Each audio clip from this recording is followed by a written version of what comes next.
सभी को नमस्कार। मैं सत्यनारायण शुक्ला आपके भगवान परशुराम जी को मैं एक बार कोटि कोटि प्रणाम करता हूं, क्योंकि मुझे बहुत दिनों के बाद भगवान परशुराम जी के बारे में कुछ कहने का मौका मिला अपने YouTube चैनल के माध्यम से। देखिए, परशुराम जी हमारे भगवान हैं, अभी भी हैं भगवान। मैं उनके बारे में कहना चाहता हूं कि वो एक ऋषि परिवार में, एक ब्राह्मण परिवार में उनका जन्म हुआ था, ठीक है। और वो त्रेता युग के, त्रेता काल के उनका जन्म हुआ था एक ऋषि परिवार में, और वो भगवान के छठे अवतार थे। भगवान विष्णु के श्री परशुराम जी छठे अवतार थे। उनका जन्म हमारा भारत देश के मध्य प्रदेश में हुआ था, इंदौर जिले में, जो गांव का नाम था मानपुर में। परशुराम जी का मूल नाम था राम। परशुराम भगवान का मूल नाम था राम, और उनका जो नामकरण जो है वो पितामह भृगु द्वारा कराया गया था। उनका शिक्षा ग्रहण जो था एक ऋषि नामक ऋषि के यहाँ हुआ था, ठीक है। परशुराम जी का उल्लेख रामायण, महाभारत, भागवत और कृति पुराण में भी हुआ था, ठीक है, होता है। मैं बताना चाहता हूं कि उनका, भगवान परशुराम जी का एक संकल्प था कि वो धरती पर वैदिक संस्कृति का प्रचार प्रसार करना चाहते थे। और ये वो भला ही भगवान परशुराम जी इस जाति से ब्राह्मण थे, लेकिन उनका जो हृदय भाव जो था वो जो एकदम क्षत्रिय के रूप में थे। चूंकि उनका जन्म ही हुआ था कुछ क्षत्रियों का नाश करने के लिए, जो हमारे पृथ्वी में आतंक मचा के हुए रखे थे। इसीलिए उनका जन्म एक ऋषि परिवार में हुआ था, लेकिन उनकी जो क्षमता जी जो थी वो एक क्षत्रिय परिवार की तरह थी। मैं बताना चाहता हूं कि वो बहुत सा काम किए। वो तीर चलाकर गुजरात से लेकर हिमाचल प्रदेश तक और केरल तक, ये जो समुद्र का जो कुछ पार्ट है वो अपने तीर के माध्यम से चला के, मैं बता दूं, वो तीर चला के माध्यम से वो हमारा केरल, गुजरात, हिमाचल प्रदेश जैसे जगह पर, वहां पर उन्होंने समुद्र को पीछे ढकेल के उन्होंने वहां जमीन तैयार की है। भगवान परशुराम के बारे में कौन नहीं जानता, जब वो साक्षात भगवान थे। वो साक्षात भगवान थे, उनके बारे में मैं क्या कहूं, दुनिया जानते हैं उनके बारे में। लेकिन मैं आज भगवान परशुराम जी की विचारधारा के माध्यम से अपने समाज में कुछ बदलाव लाना चाहता हूं। अपने समाज में परशुराम परिवार के बीच में बैठ के कुछ उनके कमी को दूर करके अपने समाज को मजबूत करना चाहता हूं। और तो और उनके माध्यम से, उनके विचार के माध्यम से हमें भारत मां की भी सेवा करने का, हमें तमाम परशुराम परिवार को एक मौका मिलना चाहिए, जो हम लोग लगातार कर रहे हैं। हम लोग अथाह प्रयास कर रहे हैं।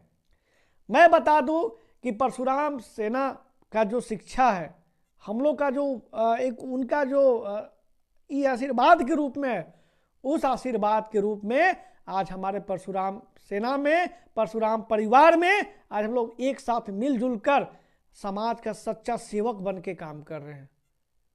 समाज के लिए हर दुख में खड़े रहते हैं। और तो और हमारे समाज में अगर वो किसी भी जो दूसरे विचार के व्यक्ति हैं, जो समाज का तोड़ने का प्रयास करते हैं, हम लोग उसे परशुराम परिवार भी मिलकर हम लोग खत्म करने का प्रयास कर रहे हैं। मतलब भगवान परशुराम आज भी हैं, आज भी वो महेंद्रगिरी पर्वत पे आज भी वो तपस्या कर रहे हैं। और कहा जाता है कि इस कलयुग में जब भगवान विष्णु का जब फिर एक नया कोई अवतार के रूप में आएंगे और इन कलयुग में पापियों के मारने के लिए आएंगे, उस समय भगवान परशुराम जी भी रहेंगे। मैं बताना चाहता हूं कि हम भी एक परशुराम परिवार से हैं, और तमाम परशुराम परिवार को मैं एक बार कोटि कोटि नमन करता हूं कि मुझे ताकत मिलता है जब भगवान परशुराम जी का नाम लेता हूं सुबह उठकर, शाम सोते समय, तो मुझे यही मेरी आत्मा बोलती है कि हम भी परशुराम जी की कहे बातों को समाज में आकर बदलाव करना है। और समाज में जिस तरीका से हम लोग को जो मजबूती का प्रयास मिलता है, उनको नाम लेने से उनमें ये कार्य क्षमता में एक ऊर्जा मिलता है और मुझे ताकत मिलता है, ताकि मैं उस कार्य को, किसी भी नकारात्मक चीज को दूर करूं और सकारात्मक चीज को लाके अपने समाज में बदलने का प्रयास करूं। देखिए, मैं ग्राम सिंगरा खुर्द का निवासी हूं और कुछ दिन पहले हमारे ग्राम में एक विश्वकर्मा परिवार की बेटी का हम लोग शादी कराए। उनकी मां कैंसर से पीड़ित थी।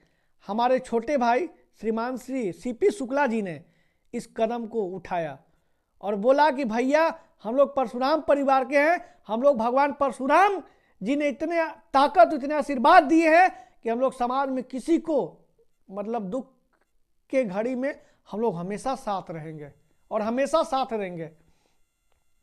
तो मैं आपको मैं अपने बातों से कुछ अपने परशुराम परिवार में कहना चाहता हूं कि हमें क्या करना है। हमें इतने मजबूत बनने, हमें इतने सकारात्मक विचार के साथ चलने हैं ताकि हमारा परिवार भी मजबूत हो, हमारा समाज भी मजबूत हो, हमारा राज्य भी मजबूत हो और हमारा देश भी मजबूत हो। और हम परशुराम परिवार में एक दूसरे के दुख के साथी बने, ताकि क्या होगा, हम लोग कभी बटे नहीं, हम लोग इतने मजबूत हो कि हम किसी के मदद लायक बने। मैं कहना चाहता हूं अपने बातों के माध्यम से कि इस समय हम लोग को जो अपनी कमी को दूर करके और एकता का जो मंच है, उस मंच पे आके हम लोग हर बातों का साथ में वर्णन करेंगे। अपने समाज में, अपने समाज के लिए कुछ अच्छा करेंगे, अपने परिवार के लिए कुछ अच्छा करेंगे। हो सकता है मैं भगवान परशुराम जी के बारे में उतना ज्यादा नहीं बोल सका, लेकिन मैं मेरा आज YouTube पे आने का मेरा मकसद था कि मैं अपनी परशुराम परिवार को एक विश्व में एक प्रथम स्थान दिलाना चाहता हूं।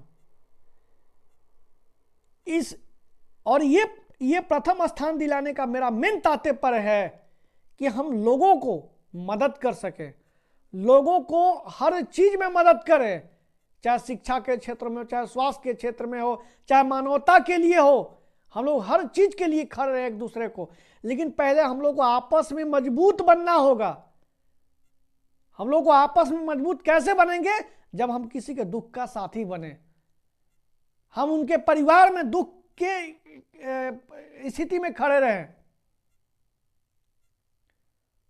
और मैं कहना चाहता हूं कि भगवान परशुराम जी का जन्म हुआ था त्रेता युग में, लेकिन इस कलयुग में भगवान परशुराम जी का जो विचार है, हमें आने वाले जनरेशन के साथ कुछ मिल के ऐसा करके जाए कि वो भी ये जो संस्कार, ये जो हमारा उनका आशीर्वाद है, आने वाले जनरेशन में भी जाते रहे और लोग सच्चे समाज सेवा बन के अपने परिवार के साथ, अपने समाज के साथ, अपने राज्य के साथ, अपने देश के साथ मिलकर कार्य करें, ताकि लगे कि हमारा परिवार सच में सभी परिवार की भी तरह मजबूत है और एक संकल्पित है समाज के लिए कार्य करने के लिए। मैं बोलता हूं कि जब भगवान विष्णु जी का अवतार होगा इस कलयुग में, इस कलयुग को, पापियों को मारने के लिए, तब तक भगवान परशुराम जी तपस्या कर रहे हैं कि जब भगवान विष्णु जी आएंगे तो उनके साथ मिलकर इस कलयुग में उन पापियों को नष्ट करेंगे। बताइए, जब भगवान परशुराम जी साक्षात हमारे पृथ्वी पे हैं, भगवान परशुराम जी का साक्षात आशीर्वाद हम लोगों के साथ है, तो हम लोगों को मिलके एक संकल्प लेके इस परिवार को मजबूत करना होगा और इस परिवार में हर दुख के घड़ी में इतने उनको साथ देके इतने मजबूत बने ताकि हम लोग विश्व में एक प्रथम स्थान पा सके। इस परिवार में इतनी बड़ी ताकत है, इतनी बड़ी क्षमता है कि दूसरे भी परिवारों, समाज को मदद कर सके और भारत मां के सच्चे सेवक बन सके।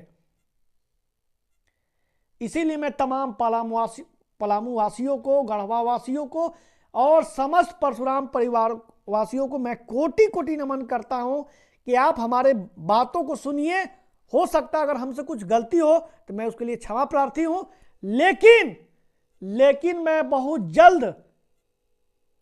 जल्द परशुराम परिवार के साथ मिलकर अच्छे अच्छे कदम उठाएंगे ताकि हमारा परिवार मजबूत हो, हमारा समाज मजबूत हो। तब तक के लिए हमारे चैनल पे बने रहिए। जय परशुराम जी की जय हो।